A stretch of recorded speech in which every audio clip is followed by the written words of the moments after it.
Ya. Hola, espero que estén súper bien. La ayudantía de hoy, que ya es nuestra segunda ayudantía de ácido nucleico, va a ser de manera sincrónica, pero ya va a estar subida en el navegador a la hora que tenemos ayudantía para que la puedan revisar y la tengan ahí a mano para el control. Que el control de nuevo son 7 preguntas de alternativas, creo que son 3 de verdadero y falso y 4 de alternativas o algo así. Dura 12 minutos y no es materia que vamos a ver ahora o que han visto en clase, así que no se preocupen porque es nada del otro mundo. Lo que tenía preparado para hoy es que primero vamos a corregir el control de la semana pasada para que ya quede como toda esa materia resuelta, por decirlo de alguna forma. Y después vamos a conversar un poco sobre la estructura del ADN, del ARN, de las diferencias que tienen, del experimento Watson y Crick que nos quedó pendiente de la ayudantía pasada, de la denaturalización y todas esas cosas. Así que lo primero es que vamos a revisar el control. Y esta era la primera pregunta que decía, ¿cuál de las siguientes afirmaciones son verdaderas respecto al ADN nuclear de cualquier organismo? Como fun fact, saqué esta pregunta de la PSU. No me acuerdo de qué año era, pero me metí en una PSU a buscar preguntas al TEMRE y esta me llamó mucho la atención, porque justo es de la materia que estábamos viendo de la ley de Chargaff, que nos decía en primera opción el número de bases pirimídicas es siempre igual al de las púricas, después el número de citocinas es siempre igual al de las guaninas, y como tercera opción era la suma de las guaninas y citocinas es siempre igual a la suma de adeninas y timinas, que yo creo que esta tercera era como la pillería, por decirlo de alguna forma, porque varios pusieron esta. O sea, pusieron 1, 2 y 3. Y la respuesta correcta es solamente 1 y 2. ¿Y por qué? Repasemos un poquito sobre los nucleótidos, que son los que componen la hebra de ADN. Y estos nucleótidos pueden tener 4 tipos de bases nitrogenadas. Están las púricas, que son la adenina y la guanina, y están las pirimídicas, que son la citosina y la timina. ¿Sí? Porque esto solamente estamos hablando de ADN, no de ARN. ¿Y cómo distinguimos nosotros estas bases nitrogenadas? O sea, las púricas y las pirimídicas. La diferencia se basa en realidad en la cantidad de anillos que tienen en su estructura, porque las purinas tienen 2 anillos y las pirimídinas solo tienen 1. Y además para esta pregunta siempre es necesario considerar que el ADN va a interactuar siempre una base púrica de una hebra con una base pirimídica de la hebra complementaria, o sea, adenina con timina y viceversa, o citosina con guanina y viceversa. Entonces, las bases púricas y pirimídicas de una de las hebras se aparean a través de puentes hidrógenos con las bases de las hebras complementarias de ADN, ¿sí? O sea, tenemos una hebra donde está una base, después el puente de hidrógeno, que pueden ser 2 o 3 dependiendo de la unión, y la otra base en la otra hebra. La adenina y la timina, por ejemplo, forman entre sí 2 puentes de hidrógeno, mientras que la guanina y la citosina lo hacen por 3 puentes de hidrógeno. Entonces, siempre la unión son guanina y citosina o adenina y timina, y viceversa. Nunca es, por ejemplo, adenina con guanina, no sé, o timina con citosina, no. Aquí, esta figurita de aquí, por ejemplo, voy a ocupar el puntero. Esta de aquí está representando el apareamiento de las bases de ADN, pero de forma simplificada porque no tenemos ni la ribosa ni los grupos fosfato. Entonces, aquí vemos que cada vez que exista una citosina, por ejemplo, en una de las hebras de ADN, va a haber una guanina en la hebra complementaria. Y por lo tanto, el número de guaninas siempre va a ser igual al de las citosinas en una misma molécula. Porque si hay una citosina, tiene que estar la guanina. Por eso que van a ser lo mismo. Y esto ocurre lo mismo para el número de adeninas en una hebra y su purina complementaria, o sea, la timina. Porque sin importar cuántas adeninas hayan, tiene que haber la misma cantidad de timinas, porque no vamos a dejar una adenina sola. Igual que la guanina. Sin importar la cantidad de guaninas que hayan, la de citosinas tiene que ser la misma, porque no puede quedar una guanina solita. Entonces, teniendo esta conclusión, el número de bases púricas y el número de bases pirimídicas siempre va a ser igual en una misma molécula de ADN, ¿sí? Y en ese sentido las afirmaciones de aquí, la 1 y la 2 son correctas, porque en las bases pirimídicas siempre va a ser igual al de las púricas por la complementariedad que se forma, no puede quedar una solita. Y esto tiene que ver más o menos lo mismo, que la citosina siempre va a ser la guanina porque no puede haber una citosina extra porque quedaría solita, porque no habría una guanina para unírsele. Pero este que nos dice que la suma de guaninas y citosinas siempre es igual a la suma de adeninas y timinas no tiene nada que ver, porque el número de adeninas y timinas en una molécula de ADN va a ser independiente del número de guaninas y citosinas, porque nos están uniendo por complementariedad de base. ¿Sí? Aquí guaninas y citosinas. No sé si se entiende. Que aquí lo que nos dicen es que la suma de guaninas y citosinas siempre es igual a la suma. O sea que esta suma es igual a esta. Y no, porque puede haber más guanina que adenina. O puede haber más adenina. Y no tiene nada que ver, no tienen que ser exactamente la misma proporción. Lo único que tiene que estar en la misma proporción es esto con esto y esto con esto. Entonces, recuerden que en el ADN la suma de la adenina con la guanina siempre va a ser igual a la timina con la citosina. Y ahora nos vamos con la segunda corrección la segunda pregunta, que decía que en el experimento de Griffin de 1928 los ratones mueren cuando se les inocula neumococos de tipo R vivos. Y la respuesta correcta era verdadero, casi todos la tuvieron buena, porque el tipo R venía de cepa rugosa y las cepas rugosas no eran virulentas. En cambio, las cepas lisas sí eran virulentas porque estaban con una pared de polisacáridos adaptada para que el sistema inmune del ratón como que no se metiera ahí y así fuera virulenta la cepa. Entonces, R rugoso y rugoso no era virulento. Esta también es como de saber nomás. Un nucleósido está formado por un grupo fosfato, una base nitrogenada y una pentosa. La respuesta correcta era una base nitrogenada y una pentosa. Aquí está la base nitrogenada y esta sería la pentosa. Estas dos cosas forman el nucleósido. El nucleótido es cuando ya se considera el grupo fosfato.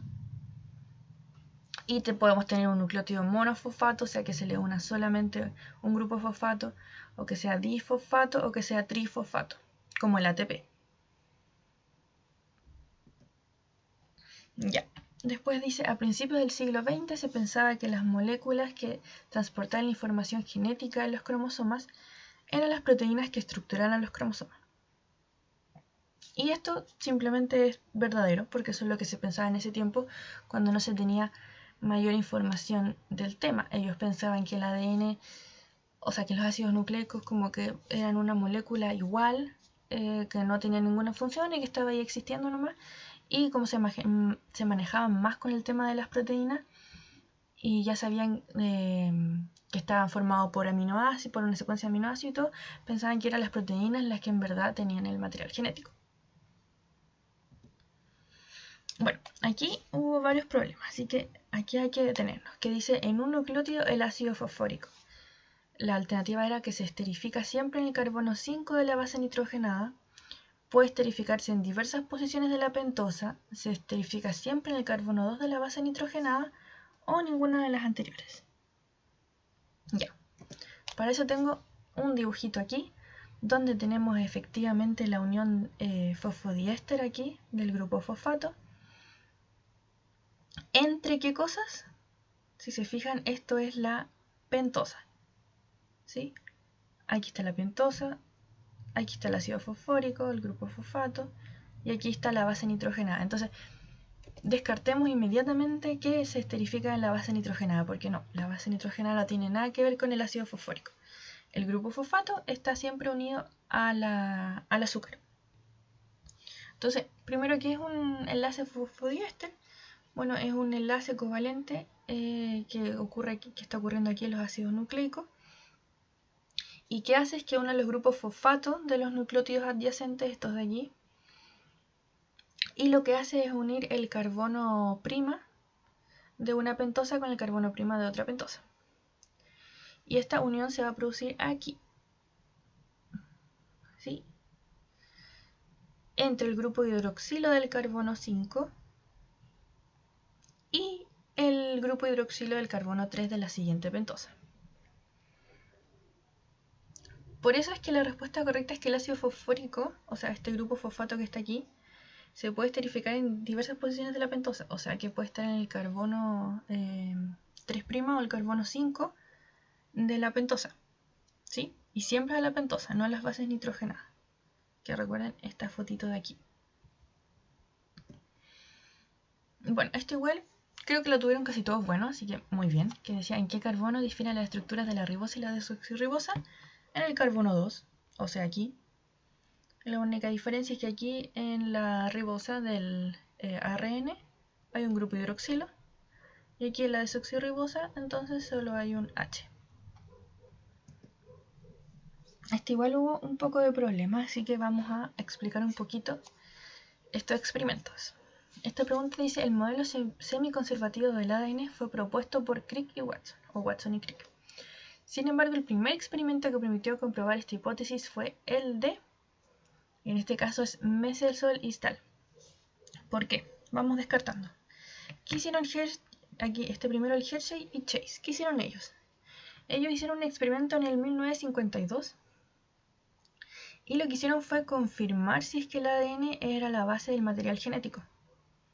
Sí, eso hicieron ellos. Ellos confirmaron que efectivamente el ADN era el material genético y no las proteínas como se pensaba. Después, ¿qué hizo Rosalind Franklin? En el 1953, o sea, un añito después, ella tomó una fotografía usando la difracción de rayos X y esta fotografía lo que mostraba era la estructura de doble hélice del ADN. ¿Sí? Entonces, eso hizo ella, hizo la foto de la estructura del ADN. Aquí no estamos hablando nada de el modelo semiconservativo del ADN todavía. Después, ¿qué hizo Chargaff? Chargaff esto lo hizo en 1949, o sea, antes de todos estos tres sujetos. Y él lo que hizo fue analizar el contenido molar de las bases de ADN de diferentes organismos, si se acuerdan, y lo que descubrió que la adenina siempre era igual a la timina y que la guanina siempre igual a la citosina. Y por lo tanto que la suma de la adenina con la guanina siempre era igual a la suma de la timina con la citosina. Y ahora que hicieron Melsel y Stahl, esto lo hicieron mucho después de todos estos tipos, porque lo que hicieron aquí Watson y Crick, como dice la pregunta, es que propusieron este modelo, o sea, era una hipótesis. Y ellos lo que hicieron fue comprobar esta hipótesis mediante su experimento. Que lo que ellos hicieron fue demostrar que efectivamente el ADN se replicaba de manera semiconservativa. No sé si se acuerdan lo del nitrógeno pesado. ¿Y qué significa que se replicaba de manera semiconservativa? Entonces que cada cadenita de ADN va a servir como molde para la síntesis de una nueva cadena complementaria. O sea, siempre queda como la cadena base para la nueva y después viene la nueva. Entonces ahora vamos con la materia de hoy día, que es lo que quiero hablarles del enrollamiento sucesivo que sufre la molécula de ADN. Y para eso vamos a hablar de las estructuras, los niveles estructurales del ADN, perdón. No sé si se acuerdan que las proteínas tenían diferentes niveles estructurales. Por ejemplo, estaba el nivel primario, que era la unión de los nucleótidos por enlace. Después tenía la secundaria, la terciaria y algunas hasta tenían estructura cuaternaria, como la hemoglobina. El ADN también es más o menos parecido. El ADN lo que tiene es tres niveles estructurales, primario, secundario y terciario. Cuando hablamos de la estructura primaria es igual que las proteínas, porque en ese caso hablábamos de aminoácidos, aquí vamos a hablar de la secuencia de nucleótidos. Solamente eso es el nivel 1.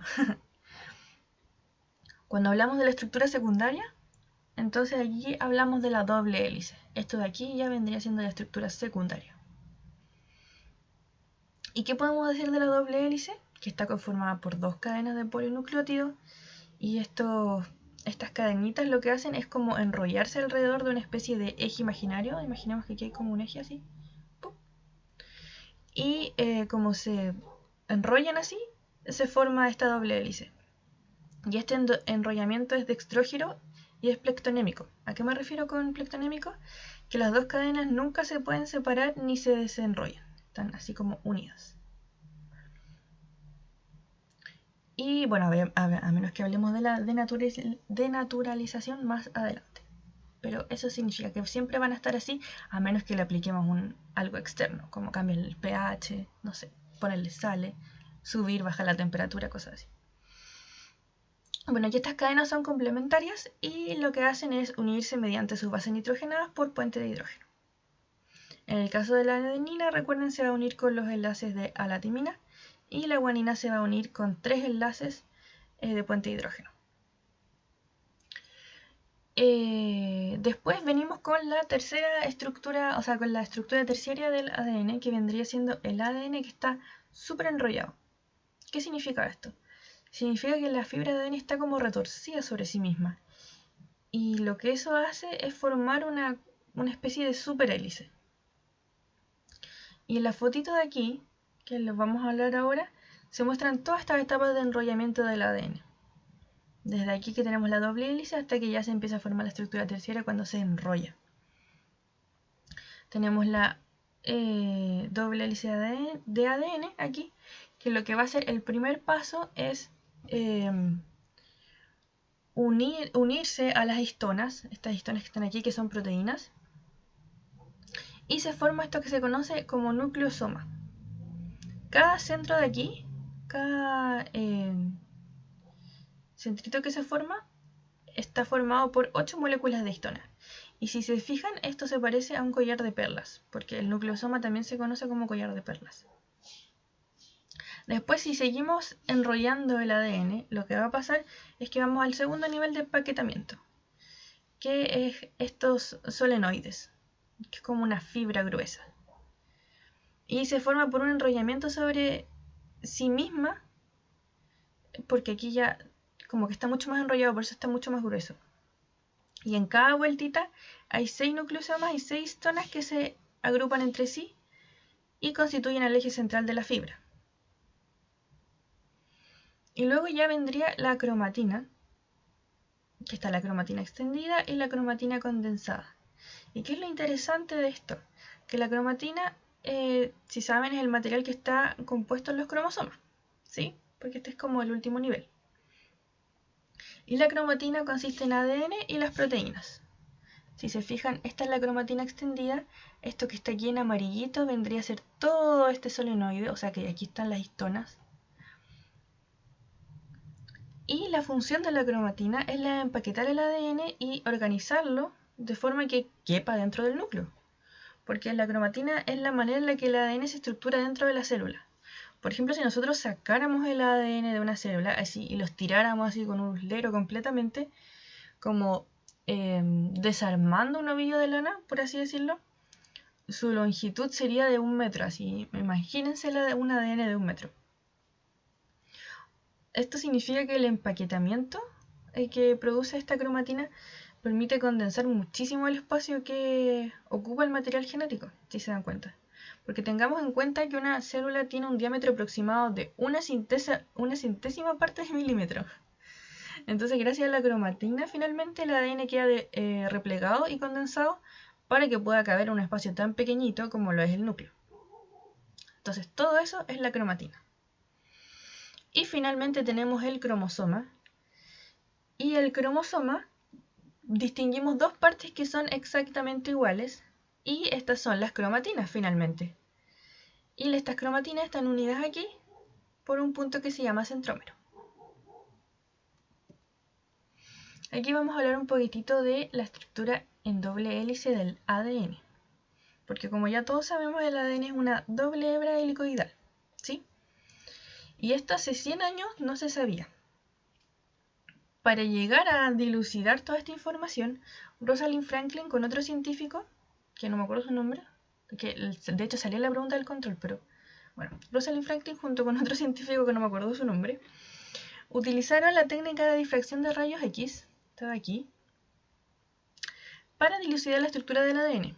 Aquí en la fotito se ven unas manchas en el centro en forma de cruz, estas aquí, que demostraron que el ADN es helicoidal. Teniendo esta fotito de base, lo que hicieron Watson y Crick fue deducir la forma del ADN. Y lo que ellos dijeron es que, y lo que se descubrió y se sabe, es que finalmente son dos cadenas helicoidales que se enrollan en un mismo eje que es imaginario y forman una hélice. Tenemos las bases aromáticas planas que forman una pila de anillos paralelos alrededor del eje. Y estas bases que están aquí se pueden ionizar al modificar el pH. Aquí en la fotito se muestran las bases en un medio ácido, en un medio fisiológico, donde están normalmente formándose los enlaces de hidrógeno de 2 y de 3 respectivamente, y después estamos en un pH alcalino. Y si se fijan, cuando estamos en un pH muy ácido o en un pH muy alcalino, esta formación de puentes de hidrógeno cambia totalmente, porque aquí ya está protonado, por ejemplo, y ya no se puede hacer esta formación de puentes porque se prefiere esta de aquí.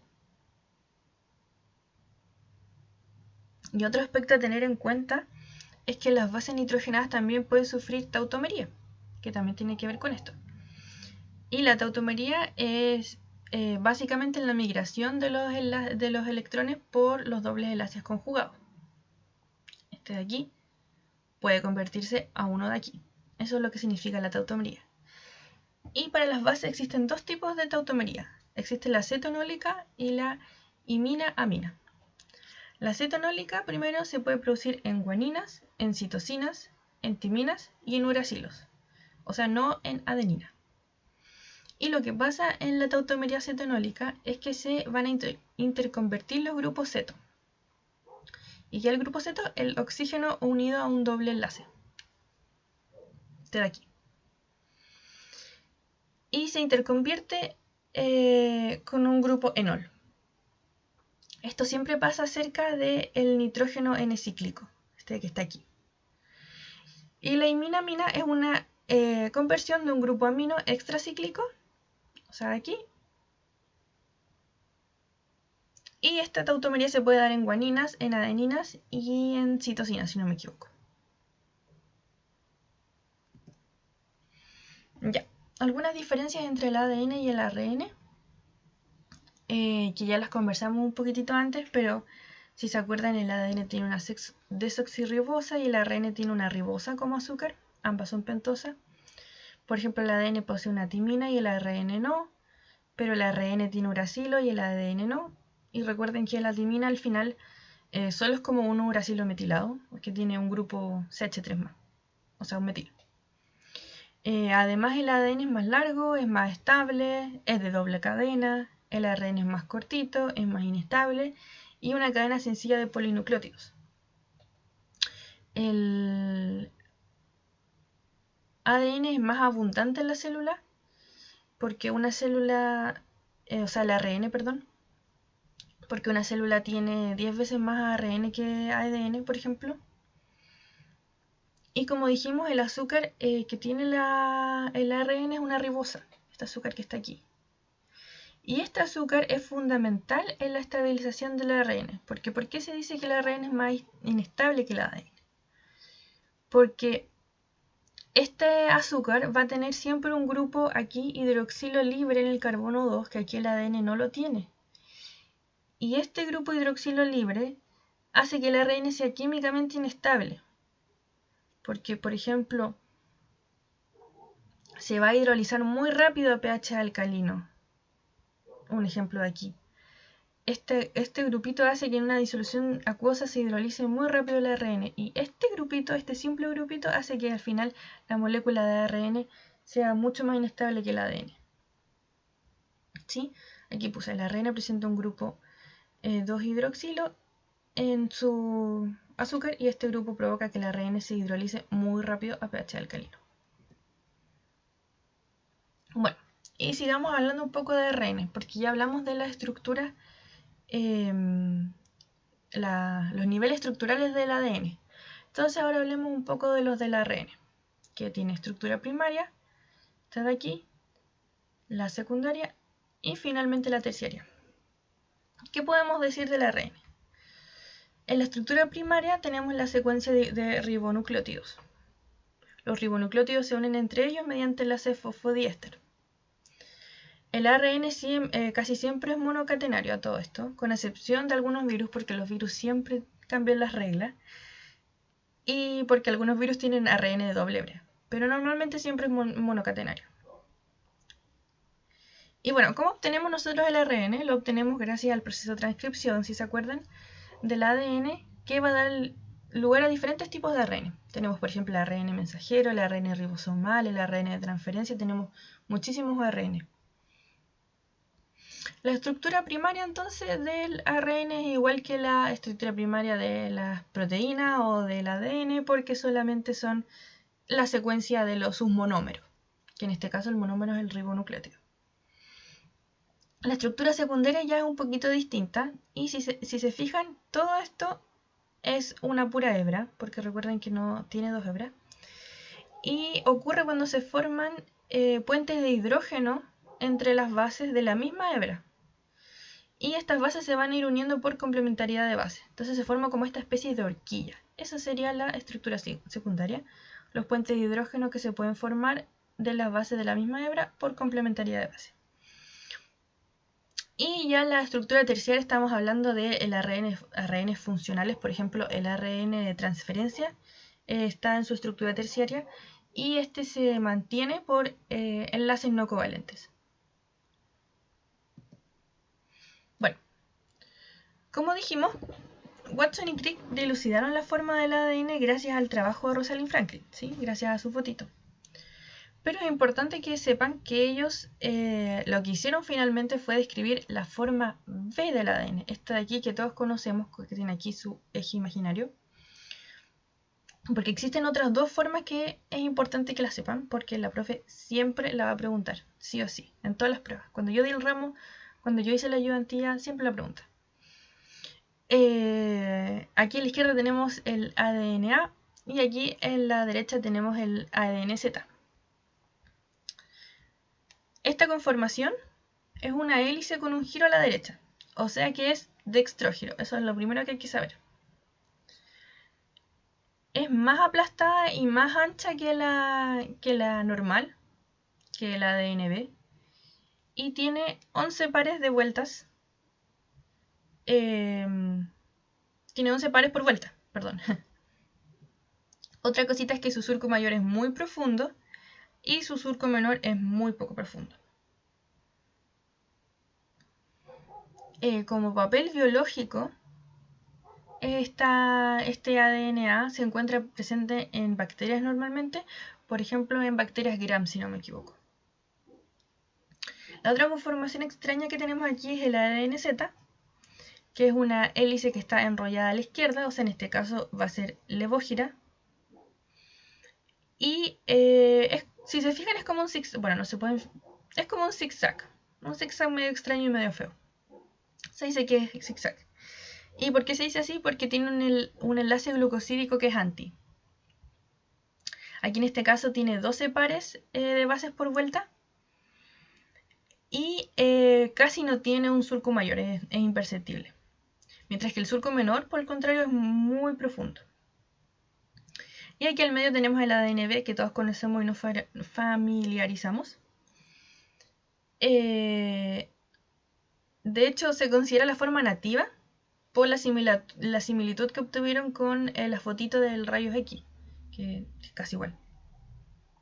Y este ADN-B tiene 10 pares de base por vuelta, tiene una inclinación de 6 Armstrong y sus hebras polinucleótidas giran a la derecha para formar una doble hélice antiparalela, o sea, dextrógira. Sus bases quedan en el núcleo de la hélice y sus cadenas de azúcar fosfato están en la periferia. Esto al final le sirve para que disminuya la repulsión entre los grupos cargados. ¿Sí? Bueno, perdón si los abrumé con muchos datos numéricos, pero con esta tablita ya tienen básicamente todo resumido. Que esta tablita la saqué del Leninger y cuenta más o menos lo que hablamos recién. Muestra cómo está el enlace glucosídico, o sea, si es anti, aquí es anti-sin. Muestra cuántos pares de bases hay por vuelta, todo aquí. Muestra el diámetro de la hélice y muestra muchos otros datos que se los pueden preguntar. Así que es bueno que tengan la tablita a mano. Sobre todo estudiense harto las diferencias de los surcos de los distintos tipos de ADN o tenganlo escrito. ¿Sí? Porque es como típica pregunta. Y una pregunta que surge harto, que me pasó el año pasado, fue que varios sacaban como las tablitas de otros libros, que obviamente también es súper válido. Pero habían algunas como unas pequeñas diferencias. Por ejemplo, aquí en los pares de vuelta, por ejemplo, había, no sé, 11,5, 11,6, 10,8. Y preguntaban harto así como, ¿cuál ocupo? O sea, ¿cuál es la correcta? Y en verdad todas son correctas, ¿sí? Como para que piensen eso, no piensen que tienen la tablita mala o algo así. Bueno, ojalá que no sea como una del 1980, porque es como medio obsoleta. Pero estas modificaciones se hacen porque, si ustedes lo piensan, para descubrir todo esto, tuvieron que hacer un experimento los científicos. Siempre para decir algo, vamos a tener que hacer el experimento para comprobarlo. Y obviamente los experimentos nunca van a ser exactamente iguales en todas partes porque siempre van a haber condiciones distintas. Y es por eso que se originan estas pequeñas diferencias que se pueden topar en las tablitas, ¿sí? Pero no significa que esa tabla esté mala o que otra tabla esté buena. Son porque hicieron estos experimentos en diferentes condiciones y al final son datos muy parecidos, entonces tenemos como un promedio, por decirlo de alguna forma. ¿Sí? Bueno, ¿cómo se estabiliza el ADN? En verdad es súper sencillo, no tiene ninguna maravilla. Porque vimos cómo se estabilizan las proteínas y vimos cómo los lípidos interactúan con la membrana, por ejemplo. Pero en este caso, ¿qué interacciones hay en el ADN? Bueno, están las fuerzas iónicas, los puentes de hidrógeno, que en verdad los puentes de hidrógeno son finalmente los que estabilizan este ADN, porque sin los puentes de hidrógeno que se forman entre las bases nitrogenadas, no se podría formar esta doble hélice. Entonces los puentes de hidrógeno, check, lo más importante. Y aparte de eso están las fuerzas hidrofóbicas, las fuerzas electrostáticas de Van der Waals. ¿Sí? Todas estas fuerzas son importantes en la denaturación porque, por ejemplo, si se rompen los puentes de hidrógeno, que son los reyes de esta estabilización, se va a desenrollar finalmente nuestro ADN. La doble hélice se va a desenrollar finalmente. ¿Y cómo vemos eso? Bueno, aquí vamos a hablar de la denaturalización del ADN. Porque al igual que las proteínas, el ADN se puede denaturizar. Y esto significa que va a ser como un cambio cuantitativo en las propiedades físicas del ADN. Cuando ocurre una denaturalización, lo que pasa es que se deshace la estructura nativa del ADN, que vendría siendo esta doble cadena de ADN, y se van a separar las hebras complementarias en esto. Lo que queda como en una forma al azar de enrollamiento. Y cuando hablamos de denaturalización del ADN es muy importante que mencionemos la ATM, porque la ATM es la temperatura a la cual está denaturado la mitad del ADN. Por ejemplo, aquí tenemos un ADN que estamos evaluando y allí podríamos decir que a los 71 grados Celsius el 50% de este ADN va a estar denaturado. Y esta temperatura de melting, porque puede que ustedes busquen gráficos y vean que las temperaturas la ATM estén a diferentes temperaturas y como que digan por qué. Y esto es porque la ATM es específica para cada organismo. Entonces sirve mucho para identificar, por ejemplo, si yo tengo una muestra de ADN, me acuerdo que a mí me preguntaron en la prueba, la profe me preguntó, ya, si tengo tal muestra de ADN, ¿cómo podría saber a qué organismo pertenece? Algo así. Y una respuesta puede ser la ATM porque la ATM es propia de cada organismo. Y ya están tabuladas las ATM, así que no hay problema. Y un dato importante de esta temperatura es que siempre va a aumentar de manera lineal con la concentración de citocinas y guaninas. ¿Y por qué piensan que a mayor citosina y guanina, mayor temperatura de ATM? porque le va a costar más al ADN denaturarse. ¿Y por qué? Porque la citosina y la guanina son más estables que la adenina y la timina, porque tienen un puente de hidrógeno más. Tienen el enlace de 3 puentes de hidrógeno. Y por eso si hay más cantidad de citosina y guanina en un ADN, su temperatura de melting va a ser mayor. ¿Sí? Bueno, espero que les haya servido harta esta ayuda, y si surge cualquier consulta, ustedes saben que me la pueden llegar a hacer por WhatsApp, y si no me sé la respuesta, la buscamos entre todos y dilucidamos todo.